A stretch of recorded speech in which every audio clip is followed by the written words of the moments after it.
Hi there, I'm Linda and this is Huttons Valley Permaculture. It's mid-November here, which means it's nearly the end of spring and we'll be heading into summer shortly. I've been busy lately clearing some plants out, getting some other plants in. So today I thought we'd have a look around the garden, see what I've been doing and just check out how everything's growing. Right here on the edge of my garden, I've got my strawberry patch, which I've done a lot of work on during the year with putting down mulch, compost and manures. And it's really paid off because these plants look very healthy and they're producing beautiful red strawberries. The only problem is I've just got to beat the slugs and the birds to them at this point. I've also got a number of globe artichokes in this garden. I've got plenty that I can harvest, but also I've been letting quite a few produce the flower head with the beautiful purple flower on it, which the bees love. The last time we visited the garden, I harvested garlic from this patch here, which I've now converted into a capsicum plot. I've also just planted a row of rocket here, and I'll be adding in some sort of lettuce plants in between, just to make the most of the space before these plants get going. My purple garlic is still on the drying rack. I did manage to get in the rest of the Tasmanian purple, and they ended up being not much different to the ones I'd already harvested, and they're drying well also. Soon I'll be cutting off the tops of the plant and also the roots and then popping them away in the pantry. Now up here I've got my homegrown white variety that are starting to form the bulbs there. Looking at the plant, you can see that there's the two lower leaves have dried off, so in theory I could be harvesting these plants, so I might do that in the next week or so. The plants are looking pretty good still compared to how the other plants looked, certainly not drooping over at this stage, so that's why I think I'll just leave them for a little bit longer. Moving along a bit, I've got two areas of carrots. This patch here actually looked like this not long ago, and I removed all of those carrot plants which were going to seed as well. These plants actually looked a lot healthier and I didn't need that much going to seed. So I'm going to reserve this and harvest the seed heads from these. And here I've just put down some more compost and also just planted a few carrot seeds, which I put these little boards on. I used to put on a big sheet over my carrot patch, but that sheet's deteriorated. So I've just grabbed these boards, which should do the same, just keep the seeds in place and keep them moist. I've only just recently done it, so they haven't quite germinated as yet. I finished off my bean teepee just by using some of these branches to secure it and make it a bit sturdy. And I've also added this jute string so that the beans have got something to climb up on. In the middle, I've added a whole pile of compost to not only sort of keep the weeds down, but also just create some fertility that will hopefully spread out and drain down to these beans and help them grow beautifully. The challenge is keeping the snails and slugs at bay so I get enough plants to get this teepee covered. On my second teepee, next to these beautiful orange poppies, I've got some melon plants. One of them has taken off really well. The second one is a bit slow, but I think it's getting going right now. And over in this garden over here, I've planted a couple of Black Beauty eggplants. Also added a good layer of mushroom compost and also some of my homemade compost, which is still fairly rough, but creates great mulch on top of the mushroom. Now in this area of the garden, I've left lots of plants just to flower so they can create some seeds, but I've been slowly clearing out some of the plants that have finished the flowering just to leave a few plants to create the seeds. I don't need that many seeds and I need more of the garden beds. So I've been slowly going through, like in this section here, I've removed quite a few celery plants and some kale plants that I didn't need to seed as well.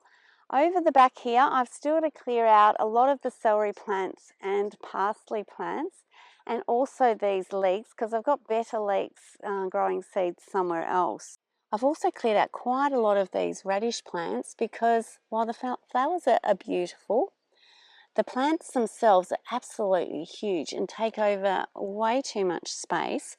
I've just left this one as the sole one that I'll be harvesting seeds from, and I'm not too fussed about getting a number of varieties. I'm quite happy with whatever this one produces, which I think, looking at the base, is one of the watermelon radishes. But I will be testing out the seeds. I'll just grow them in a patch and see what grows, just to make sure that it does grow true to what I think it is, because I've had failures before in that department. This plant here is a curly leaf kale, so I'll be harvesting a lot of these seeds once they've sort of dried off. So in this garden here, it's just a small area that I'm leaving for seeds. Those and oh, this is a Russian kale that I'm also going to be leaving for seed. But as you can see, by clearing sort of all around it, I'll be able to get in my little chili plants into this area now that I've got some more compost down. Moving along from my future chili bed, we've come into my tomato patch, which I've been putting some work into. I've also been moving some mushroom compost and homemade compost into this area. Now these plants here, which are already got some little flowers coming on them, are some volunteer plants. They're a little cherry size tomato. I think it's called a legend tomato, and last year they really were legendary, perfect for dehydrating, and the flavour was really sensational. So I've left a few plants of those. Right next to those tomatoes is this fabulous echinacea plant, which overwintered really well because we had a mild winter. And very soon we're going to be getting all the flowers popping up. I do have a number of plants in the garden. Some already have the flower heads coming on them. So I have done quite a bit of work on these 2 garden beds with the composting, and I also moved some of my tomato transplants in. Now they were the best tomato plants that I've ever grown, so I was very pleased with that. And I've also interplanted with a few zinnia plants because they produce such a beautiful flower that is just sort of joyful in the garden each summer. And just over here I've got spring onions and some beetroot. The spring onions are just going to seed right now, and I'll probably leave some of them to go to seed rather than use them all up. And the beetroot, I've been pinching off the top leaves as well because they're also going into flower, but they're ready to harvest right now, really. Recently, I've also been repotting some of my stone fruit plants. Some were from last year. These larger ones are the ones that I grew last year, and some of these smaller ones are ones that I successfully grew just near my greenhouse. And I'm not sure what varieties all of these are, but I'll get them planted somewhere and we'll find out. It's nice to see some of my hollyhocks have also rejoined us this year. This is a plant that overwintered well, as did this maroon plant. Some more beautiful artichokes. I've got my purple variety of artichoke here, which I'm also leaving to go to flower, and they'll be opening out perfectly soon. Just along from my tomato beds and the artichokes across there, I've got my onion bed. Now down that far end, I've got my younger onions and sort of an in-between planting of onions. And these onions down the end here have been in the ground the longest, and as you can see, they're all starting to bulb up nicely. But with our hot, cold conditions we've had of late, some are starting to produce flowers. So that's not good for the bulb. It doesn't help the bulb store very well if they've already started to produce flowers. So I'll be looking to harvest these fairly shortly if what they're going to do is send up these flower heads. This is my greens garden bed in which I've got Swiss chard as well as some cos lettuce. Down the end there is sort of a mix of different lettuces. A lot of them are going to flower at the moment, so I'll have to get some more seeds going. Also my bok choy gone to seed very quickly, so I'll try again with those as well, but we might be getting a bit too warm for those to grow successfully. Now onto my potted pea bed. Down this end I've got an earlier planting of the peas and a much later planting down this end. These are forming lots of pods, although none of them have fattened up as yet. Looks like we've got a bit of competition for them though. I do find mice and rats really enjoy getting into my peas each season, but with planting lots of plants there's usually enough for both of us. No signs of flowers on the younger plants at this point. And just moving along to the end of this garden, I've got my snow peas just starting to make their way up this gate trellis. Also just starting to get growing are my Turk's turban pumpkin plants, which I'm hoping to kind of weave up and over this arch structure. So this will be covered with snow peas and hopefully the pumpkins over the top if everything goes to plan. The little plant at this end is struggling, but there's signs of growth on it now, so hopefully. But I have thrown a couple more seeds just into the ground as a backup plan. Now in these two garden beds, I've got lots of potatoes. This potato patch I planted later than the potatoes in this one, which I kind of added into my winter garden plantings. These plants are just starting to get little flowers on them. Whereas the plants over here, not much in the way of flowers, and they're all falling over and exposing their potatoes. Also in this garden bed, I've got celery going to seed, beetroot going to seed, and some magnificent looking leeks going to seed as well. This plant looks magnificent and is certainly one that I want to preserve and keep the seeds from it. Once this flower opens, produces its seeds, I'll certainly be gathering up all of those. But as for the rest of the garden, I have enough plants of all these varieties going to seed elsewhere.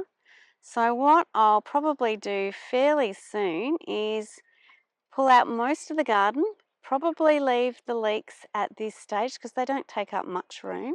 But I'll get the potatoes out, get all of these old plants out and into the compost, and I think this might make a fantastic sweet potato bed. Now at the end of that potato bed, that more recent one, I've still got heaps of parsnips which will soon be going to seed also, so I'm going to be gathering those out of the ground. I might just leave one or two plants, maybe at the end of this garden bed with the leeks in it, just to flower and produce all the magnificent seeds that have produced a heap of parsnips this season. But this end where I've got parsnips and lots of beetroot going to seed, once again I'll clear that out so I can get to planting some other summer veg. Now I've also been doing a heap of work in these two garden beds. In this one I had heaps of flowering fennel and also flowering radish. Again, those plants were just huge. This bed was also filled with parsnips, which I've since all pulled out, and I've put down the mushroom compost, my compost. I've still got a few of these onion plants in, which my plan was to let them seed, but I think I've changed my mind. I'll probably pull those out. I've since planted some beans along this trellis, and over here, well, you can see the broad beans. My structure that holds them up seems to be working really well, so I'm pretty pleased about that. And we've got signs of beautiful broad beans starting to grow at the bottom of each of these plants, and still quite a few flowers at the top. Now I did clear the radish plants because it was really inundating this space, and I'd rather my little pumpkin seedlings get the light and get growing because I want to see them covering these new trellises. And once again I have added some more seeds directly into the soil just in case I've got some failures. Just downhill from my 2 trellises, I've got my borlotti beans, which are starting to produce their beautiful light pink flowers. So it won't be long before we see pods there. And just here, I've got a bit of a corn patch. I planted it quite early, which was probably too early because I've only got 4 plants from my original planting growing, but I've since added in a few more seeds, which are yet to show their heads. I do have a few volunteer plants, some frilly mustard and a little bok choy there, and of course some nasturtiums, which I've been pulling out heaps of those in the garden of late. And I've got some frilly endive plants which have volunteered in the garden. They're a great addition to a salad mix. Just here, I've got the second of my radish plants that I've actually left in just to finish forming their seeds. And again, I'll test the seed out and see how it grows before sort of writing down that it is actually daikon radish seeds, like I think, because I have had some hybrids growing from my radish seeds of late. So I've got to be a bit more careful about it with the seed saving. Now just beyond the radish, I've got a small patch of carrots. And it's quite a patchy patch of carrots actually. What happened here was that I let it dry out. The seedlings were just sort of this big and very vulnerable to dry conditions. And I didn't get the moisture onto most of them quickly enough. So this is what we're left with. But I've got that other patch going, so hopefully we'll have more success with that one. Now on this trellis, I had planted another variety of bean, a Ukrainian bean, which is a light yellowy sort of colour bean and tastes a bit like a butter bean, and they're delicious. Again, I think I got the seeds in too early, and what popped up was just mowed down by slugs and snails. So I've got a second lot in, although I've got 3 plants that managed to get going. So hopefully I'll get this covered with those beautiful yellow beans. Now here's another of my echinacea plants, which are just about ready to pop into colour. I haven't actually done much in this garden bed at this point. I have mowed down a lot of the sorrel and it's producing small young leaves again, which is great. And I've got plenty of volunteer endive, which together they make a great addition to your salad mix. Over the back there, I've got my Brussels sprouts, which seem to take a long time to get going, but they're finally starting to grow. And as for this jungle, I actually love the colour and the birds love the flowers. So I'm just reserving this area for wildlife. Down here, I've got flowering, that's the frilly leaf endive, and this is the radicchio, which are all in the chicory family, and they produce the beautiful purple flowers, which are just lovely in the garden. Well, that's about all I've got from the garden for you today. I'm going to be continuing to get my summer veg in. I've still got zucchinis to get in, chilies, eggplants, some more beans, lots of different things. So I'll be sure to be updating you on all of that. For this afternoon, I'm going to be continuing on my compost. I'm just waiting for my cows to poop out enough so I can gather it and start layering up all the layers. I had emptied out one of the bins which I've spread over the garden. I've just started to get some stuff into that, and I've got another bin almost filled. So lots to work on to keep this garden pumping out all the great veg. I hope you've enjoyed today's video. Thanks so much for watching, and bye for now.